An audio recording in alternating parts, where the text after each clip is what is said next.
उत्तराखंड में आई आपदा के बाद अब राजनीति भी जोरों पर है। हमारे साथ बातचीत के लिए मौजूद हैं कांग्रेस के राज्यसभा सांसद प्रदीप टम्टा जी। सर, अगर बात करें तो पहले हरक सिंह रावत का वीडियो वायरल होता है जिसमें वो कहते हैं कि हरीश रावत मेरे बड़े भाई हैं, मैं उनसे कभी भी माफ़ी मांग सकता हूं। और अब हरीश रावत का फ़ोन करना हरक सिंह रावत को और साफ न्योले का उदाहरण देना, किस तरीके से इसको देखा जाए?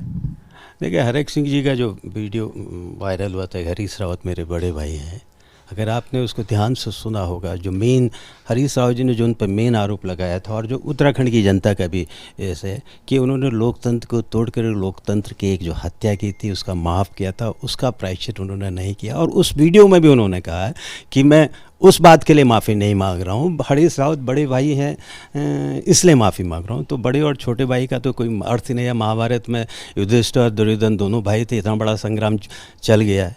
तो सवाल है, हरीश रावत जी का जो कल का फ़ोन है वो एक निश्चित संदर्भ में था कि जहां आपदा आई हुई है, वनग्राम है और वो वहाँ के वन मंत्री होने के कारण बहुत सी लोगों को दिक्कत आ रही है, उस संदर्भ में उन्होंने फ़ोन किया। लेकिन जो राजनीतिक निहितार्थ लोग लगाने की कोशिश कर रहे हैं, बुनियादी प्रश्न वहीं पर बैठा बना हुआ है कि जिन लोगों ने उत्तराखंड राज्य में लोकतंत्र की हत्या करके कांग्रेस की सरकार को स्थिर नहीं किया था, उत्तराखंड के विकास को अवरुद्ध किया था, वो महापाप तो अभी भी धुला हुआ नहीं है और अभी भी वो इस जनविरोधी भाजपा सरकार के अंग हैं।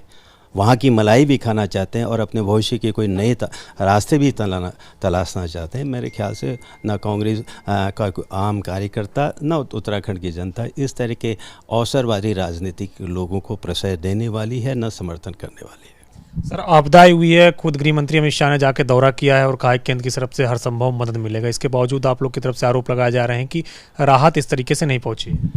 खुद कुमाऊं क्षेत्र के कमिश्नर ने जो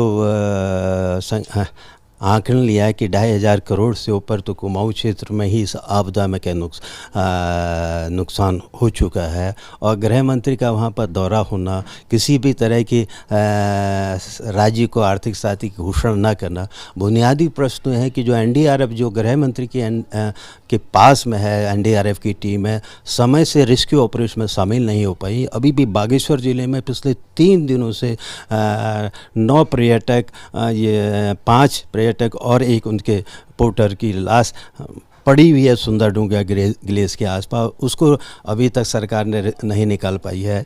तो एक तरह से राज्य की आपदा के प्रति जो भारतीय जनता पार्टी का और केंद्र सरकार का रवैया था वो कुछ भी सार्थक रूप से उत्तराखंड को इस संकट की घड़ी में न दे पाया, न आश्वस्त कर पाया, न उनके घाव में मरहम लगा पाया। इसलिए कांग्रेस सवाल कर रही है कि आखिर गृह मंत्री का दौरा सिर्फ हवाई विजिट के लिए था या राज्य के इस आपदा के संकट काल में लोगों को राहत देने के दृष्टिकोण था। तो राहत तो कुछ मिली नहीं। हाँ, जरूर आपके हवाई दौरों के लोगों ने जरूर देखा।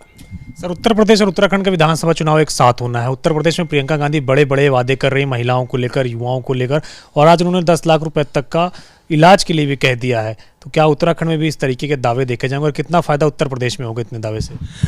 देखिए, उत्तराखंड और उत्तर प्रदेश के दोनों, हर राज्य की अपनी विशेष परिस्थितियाँ होती है, उस हिसाब से हर राज्य अपने राजनीतिक रणनीति बनाते हैं। और उत्तराखंड के भी अंदर हमारी सरकार ने कहा भी, जो बुनियादी रूप से हमारे कांग्रेस पार्टी के पूर्व मुख्यमंत्री हरीश रावत जो अभियान समिति अध्यक्ष हैं, हम बिजली के संदर्भ में हम आगे बढ़ेंगे। पहले ईयर में 100, दूसरे ईयर में 200 यूनिट तक फ्री हम बिजली देंगे।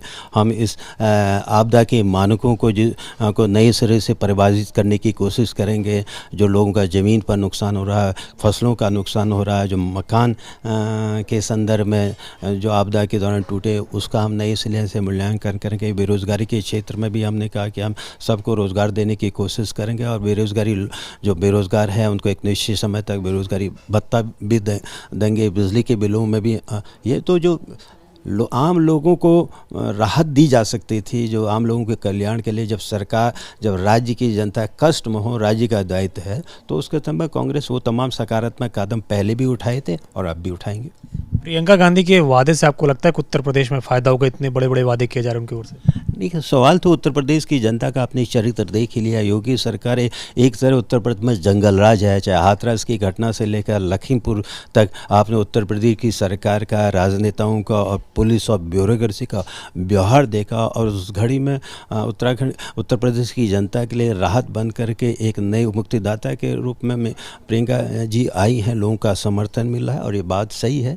आप एक तरफ बेटी बचाओ बेटी पढ़ाओ का नारा देते हैं, स्वर्गीय राजीव गांधी ने पंचायतों में महिलाओं की भागीदारी प्रतिशत बढ़ाई, तो वही हम कह रहे हैं जब वो पंचायतों में सफलतापूर्वक कार्य कर सकते हैं तो क्यों नहीं वो विधानसभाओं में और संसद में कर सकती हैं। उसकी शुरुआत कांग्रेस पार्टी ने वहाँ की है कि हम 40% महिलाओं को आरक्षण देंगे। मैं समझता हूँ ये दिशा एक ऐतिहासिक कदम होगा और इस मजबूर करेगा भारत की सरकार को महिलाओं के आरक्षण संसद या विधानसभाओं के लिए टेबल करने के लिए मोदी सरकार पर एक नैतिक दबाव बनाएगा।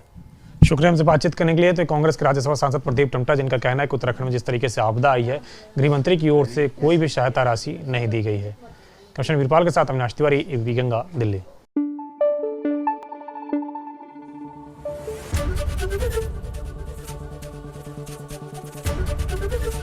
एबीपी गंगा, खबर आपकी, जुबान आपकी।